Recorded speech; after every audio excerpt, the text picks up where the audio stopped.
quick disclaimer with everyone. This presentation is voiced by an AI, but it has been highly and meticulously supervised by a professional at Thriver Consulting Partners, LLC. Right, which is an important detail to get out of the way. Exactly. So, with that said, have you ever spent, I don't know, $50,000 and waited 6 months just for the legal privilege of paying someone a salary? Which sounds completely absurd when you say it out loud. It really does. But if you are scaling globally the traditional way, you probably have. Welcome to this deep dive on the HR Borderless podcast. We're excited to get into this one. Yeah, we want to speak directly to you today. Whether you are an operations director, an HR director, or a CFO, you are facing a really critical bottleneck right now. You are tasked with scaling your teams, entering new markets, and, keeping costs under control, all while trying to outmaneuver your competitors. And attempting to do all of those things simultaneously is precisely where the traditional corporate playbook just completely falls apart. The old methods simply cannot keep up with the velocity required today. Which brings us to today's mission. We are unpacking a really fascinating source document provided by Thriver Consulting Partners. It's titled, Why Smart Companies Don't Build Legal Entities Anymore. It's a great piece. It really is. Yeah. So over the next few minutes, we're going to explore why modern global scaling relies entirely on speed and acquiring talented professionals, rather than that outdated, excruciatingly slow process of building foreign legal entities. Yeah, and it represents a fundamental shift in how businesses view international growth. Because, for decades, the assumption was unquestioned. Right, it was just standard procedure. Exactly. If you want to employ someone in another country, you must build a legal entity there. That was viewed as just an unavoidable cost of doing business. But today, the most operationally sophisticated companies in the world are abandoning that model entirely. To understand why that old assumption is breaking down, I think we have to look at where it actually came from. Because the legal entity model wasn't just pulled out of thin air. It solved a very specific problem for a very specific era of business, right? Well, yeah. That era was defined by what we call market-first expansion. Think about international business, say, 30 or 40 years ago. Okay. Expanding into a new country meant a massive capital expenditure. You were opening a regional headquarters, or you were building a physical manufacturing plant. You were directly serving local customers with physical goods on local retail shelves. Right. And in that context, needing a local corporate identity makes perfect sense. If I am building a literal factory, I need a local legal structure to sign commercial leases, hold local inventory, and manage a massive physical footprint. Exactly. The entity was literal infrastructure. Right. But that physical footprint is fundamentally different from the nature of global hiring today. Because today, companies are largely not crossing borders to build physical infrastructure. No, they're crossing borders purely to access pools of talented professionals. Exactly. So if a technology company in the U.S. decides they want to hire a handful of highly skilled, talented professionals down in Argentina, they aren't expanding into Argentina in the traditional 1985 sense of the word. Not at all. They probably have zero intention of actually selling their product to the local market in Buenos Aires. Right. They're simply finding the best available talent to build the product for their global audience. Yeah. The legal entity model was never designed to support a purely distributed talent acquisition strategy. It is, frankly, monumental overkill. It's like laying down millions of dollars of railroad tracks just to deliver a single package. The massive infrastructure of a legal entity simply doesn't match the modern need of targeted talent acquisition. That railroad analogy is spot on. Right. You are building this permanent, heavy-duty network for a hyper-specific, agile task. And because that infrastructure is such a mismatch for today's agile needs, we really have to look at the severe financial and legal toll it takes on a company's bottom line. Yeah, let's get into the numbers. Because the true cost of incorporating in a foreign country is almost always drastically underestimated by leadership teams. Until they are already caught in the trap. Exactly. So if the infrastructure is overkill, the next logical question is what that overkill actually costs the bottom line. Yeah. Because looking at this document, the setup fees alone are just a CFO's absolute nightmare. Oh, without a doubt. The one-time setup costs typically range from $20,000 to $50,000. And to be perfectly clear, that is capital burn before a single employee is even paid their first dollar of salary. Wait, pause for a second. What exactly is eating up $50,000 before day one? Well, it is death by 1,000 administrative cuts. You have legal incorporation fees, which vary heavily by jurisdiction. You have tax authority registrations, which require specialized local counsel. You have the notarization and the apostille process. Wait, hold on, stop right there. I hear the word apostille thrown around a lot in global HR. What actually is that in practice? All right, so an apostille is essentially an international authentication stamp because a foreign government doesn't know if your U.S. corporate documents are legitimate, Sure. So you have to get them notarized locally, then sent to a state or federal authority to attach an apostille certificate, and then they have to be translated and certified again in the destination country. Wow. It is incredibly tedious, expensive, and time-consuming. And after all that, you have to open local bank accounts, which in many Latin American countries still requires a physical in-person presence from a corporate officer. Wait, meaning a U.S. executive has to literally fly down, check into a hotel, and sit in a bank branch for a week just to sign paperwork? Frequently, yes. That is wild. It is. Furthermore, you have separate registrations for Social Security and mandatory benefits, and in some countries there are minimum capital requirements, meaning you are legally forced to park cash in that local bank account just to be allowed to exist on paper. Okay. And the document notes that this entire incorporation process takes 3 to 6 months in most Latin American jurisdictions. That is a 3 to 6 month dead period where you cannot legally employ anyone in that country. And that dead period is lethal to growth.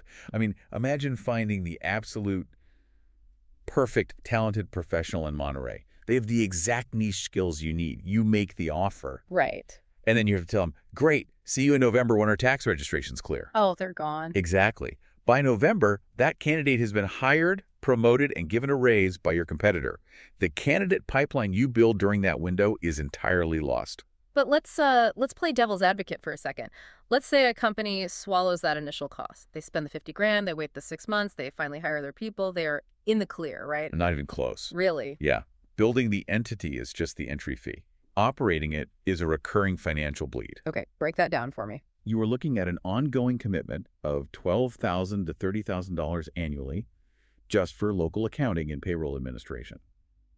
Then add in the local legal counsel you must retain for continuous labor law compliance updates, annual corporate filings, and the internal HR overhead required to manage a completely foreign set of employment practices. Which naturally brings us to the hidden risks and liabilities of actually operating in these markets. The document places a really significant emphasis on Latin American labor law. It has to, because Latin American labor law is fundamentally employee protective. It operates on a completely different philosophical baseline than the at-will employment model most U.S. companies are used to. Right. In the U.S., the relationship is highly flexible. In Latin America, the law assumes a power imbalance and heavily protects the worker. So once your shiny new legal entity employs someone, it inherits the full weight and obligation of local employment law. So put that into context for the ops directors and HR directors listening. How does that philosophical baseline translate into actual operational costs? We'll take Mexico, for example. They enforce something called PTU, which is a mandatory profit-sharing obligation. Okay, profit sharing. Right. If your entity triggers certain criteria, you are legally obligated to distribute up to 10% of your pre-tax profits directly to your employees. Wait, pause again. Up to 10% of pre-tax profits just given away as a mandatory obligation. How does a Series B company even model for that if they haven't achieved consistent profitability or if their revenue is fluctuating wildly? That is exactly the danger. It is highly complex to model, and failing to comply results in massive fines. Unbelievable. And beyond PTU, you have the aguinaldo. What's that? It's a mandatory Christmas bonus, typically equating to at least 15 days of salary written directly into law. You also have strict procedural requirements for terminations. In the U.S., you can often part ways with an employee quite simply. In Latin America, labor courts heavily default to employee claims, and severance protocols are procedurally complex and financially significant. This raises a massive red flag about broader tax exposure, too. The source material highlights something called permanent establishment risk. What is the actual mechanism there? How does having an entity trigger new taxes? Oh, permanent establishment, or PE, is an incredibly dangerous hidden trap. It happens when a foreign tax authority looks at your local entity and says, wait a minute, your U.S. executives are making core business decisions here. Or your local team is actively generating revenue for the U.S. parent. Oh, I see where this is going. Yeah. When that happens, they don't just tax your local entity, they pierce the corporate veil and claim the right to tax your U.S. parent company's global profits based on the activity happening within their borders. So by trying to compliantly hire a few talented professionals, you accidentally open your entire U.S. corporate revenue up to a foreign government's tax authority. Exactly. It is a highly complex tax concern that companies often fail to model accurately until the entity is already operating, at which point the tax liability is a devastating reality. Okay, and what happens if the market test fails? Say a company goes through all of this, the strategy pivots, and they decide to just pull out of the country entirely. Well, that triggers what the document calls operational tail risk, Right. because entities are relatively easy to open compared to how agonizingly difficult they are to close. Winding down a foreign entity can take 12 to 24 months. 2 years. Yep. Just to close a business. Yes. Think of a hypothetical Series B company that tried to pull out of Colombia. They had to settle all employee severance obligations to the penny, wait months for tax clearance certificates, secure regulatory sign-offs from multiple government agencies, and pay exorbitant legal fees the entire time. That sounds like a nightmare. It is. They bled cash for 18 months on an entity that had 0 active employees simply because they couldn't get the local government to legally shut the door. Okay, putting on my CFO hat for a second, I might initially write off those $50,000 setup fees as a painful but standard cost of doing business. Sure, many do. But given the permanent establishment tax risks piercing the corporate veil and the 24-month operational tail risk just to shut it down, aren't we essentially planting a ticking liability time bomb for a market we're just trying to test? You absolutely are. Every single month that entity exists, it accumulates compliance obligations, tax exposure, and potential labor claims.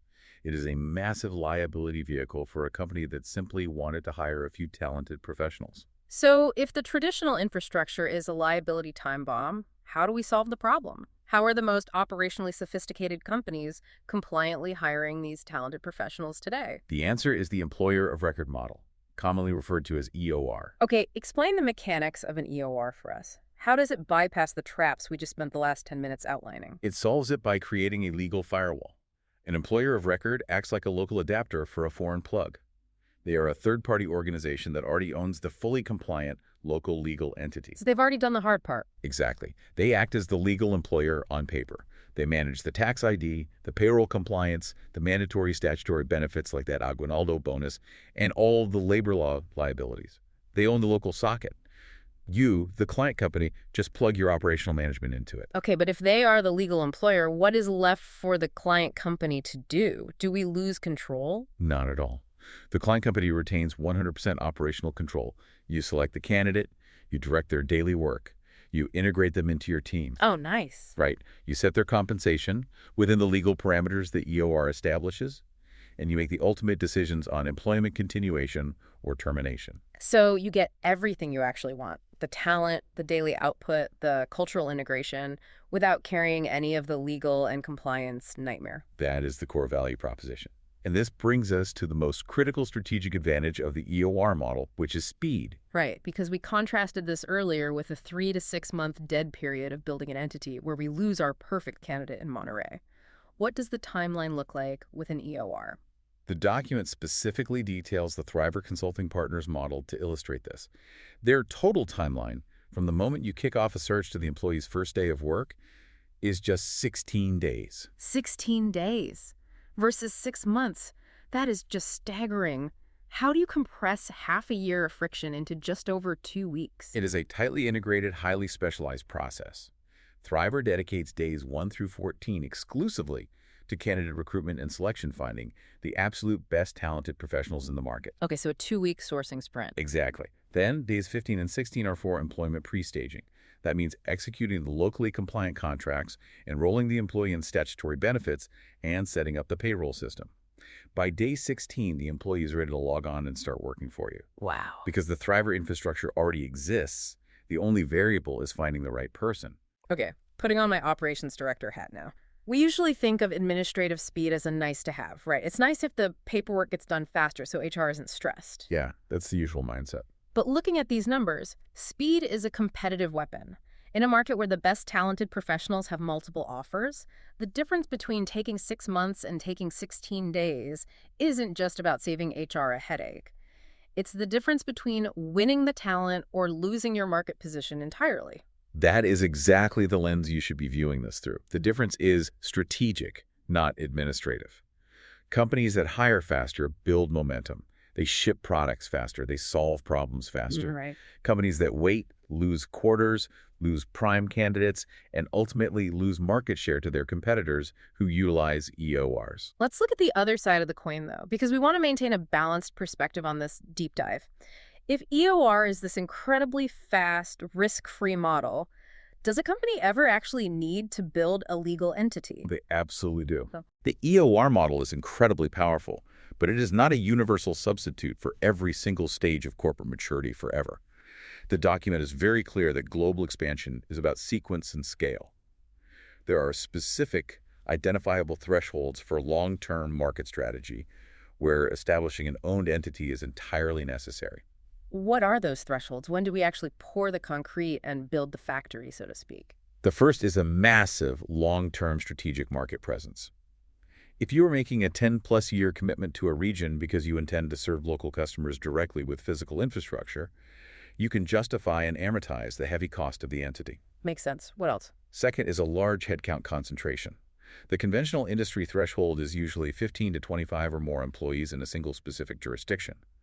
At that scale, the fully loaded ongoing administrative cost of an EOR often exceeds the operational cost of running a local entity, and having direct corporate control becomes more valuable. Are there industry-specific regulations that force your hand earlier? Yes, definitely. Highly regulated industries like financial services, banking, healthcare, or defense often have strict local licensing requirements that make a local corporate entity legally mandatory from day one. Okay. And finally, if you need to generate local revenue in that specific country, sign local commercial contracts with local vendors, or participate in local government procurement, you will need your own entity. But for the vast majority of growth stage businesses looking for nearshore talent, say a tech firm looking for talented professionals in Latin America, none of those conditions apply on day one. Which is exactly why modern Series B and Series C companies scaling in Latin America use the EOR model as a strategic bridge. I love this concept of the bridge. Walk us through how that sequence plays out. Well, instead of guessing if a market will work for you and blindly committing $50,000, you use an EOR to test the waters. You hire through the EOR to validate the talent pool, verify the cost structure, and refine your own internal operational workflows. You completely avoid the 3 to 6 month hiring freeze because you can continuously acquire talented professionals while you evaluate the market long term. It's like renting a staging ground to assemble and train your team and only pouring the concrete for a permanent fortress once you know you have won the territory and plan on staying. That is a highly accurate way to frame it. But for the HR and ops directors listening, the eventual transition from that rented staging ground to the permanent fortress sounds daunting. How crucial is choosing the right partner to ensure that transition from EOR to an owned entity isn't just a logistical nightmare? Partner selection is everything. If you hit that 25 employee threshold and decide to transition from an EOR to your own entity, it is far less risky to transfer an already established, highly productive team over to your new entity than it is to build an entity from scratch with 0 team members. Obviously. But you need an EOR partner capable of facilitating that cleanly. What specifically should our listeners be scrutinizing when picking an EOR partner, then? This is where the source document positions Thriver Consulting Partners as the ideal partner for global expansion. Because not all EORs are created equal. Right. You have massive, venture-backed, global EORs that claim to operate in 150 countries. But their compliance infrastructure in any specific local market might be incredibly thin. They are a mile wide and an inch deep. So if things go wrong legally in one specific province, they might not actually have the deep local expertise to protect you. Correct. Thriver, on the other hand, provides incredible in-country depth. They are highly specialized in the Latin American market, operating intensely across the Tijuana-San Diego corridor with deep coverage throughout Mexico and broader LATAM. That's a huge advantage. It is. They have dedicated in-country legal counsel and proven, battle-tested payroll operations. But what about the recruitment aspect? Because finding these talented professionals in the first place is half the battle. If I just have a payroll provider, I still have to go hunt for the talent myself, right? And this is a major differentiator for Thriver. Many EORs are purely administrative vehicles. You bring them the candidate, they manage the paperwork. Okay. But Thriver offers a fully integrated recruitment model. They manage the full cycle, sourcing, vetting, selecting, and employing. That end-to-end integration is exactly how they can confidently promise that 16-day timeline we talked about. Ah, I see. It eliminates all the coordination, friction, and miscommunication between a separate recruiting agency and a separate legal employer. Okay, throwing the CFO hat back on for one last question. I imagine pricing transparency is the final piece of the puzzle here. If we use a specialized partner like Thriver, are we just trading legal incorporation fees for hidden EOR markup fees? That is a vital question, and it is why Thriver emphasizes completely transparent pricing. Good. Many EORs obscure their margins in currency exchange rates or hidden termination fees. Thriver's transparent model allows CFOs to accurately model workforce costs down to the penny without unexpected compliance upcharges down the line. So bringing this all together, what we are really talking about today is agility. Modern scaling is driven by your ability to quickly access and integrate talented professionals wherever they happen to live. It is no longer driven by how many physical corporate flags you can plant on a map. Exactly. The old model of expansion was heavy, slow, and full of hidden liabilities. The modern model is light, rapid, and strategically flexible. The question for business leaders today is no longer whether to build a legal entity. Right. The question is whether your specific, immediate hiring scenario justifies the massive cost, time, and risk of doing so. And for most companies simply trying to test new markets and acquire top-tier talent, the answer is a resounding no. An EOR isn't just a temporary workaround, it is the optimal operating model for modern growth. Well said. We want to thank all the operations directors, HR directors, and CFOs for joining us on this deep dive today. Your time is incredibly valuable, and we hope this breakdown has equipped you with a sharper strategic lens for your own global expansion efforts. We highly encourage you to follow the HR Borderless podcast on social media for more insights into the future of work and global operations. And if you are currently facing these scaling bottlenecks, or if you simply want to understand how the 16-day hiring model could revolutionize your specific operations, please visit Thriver Consulting Partners' website at thrivercp.com. That is thrivercp.com. Before we sign off, I want to leave you with one final lingering thought to mull over. We've talked extensively today about dismantling the physical and legal infrastructure of the past to access the best people. But consider this. If geographical borders no longer dictate where you can find the best talented professionals, what happens to the traditional definition of company culture when your fastest growing, highest performing team operates seamlessly in a country where your business doesn't legally exist on paper? Think about that. Until next time.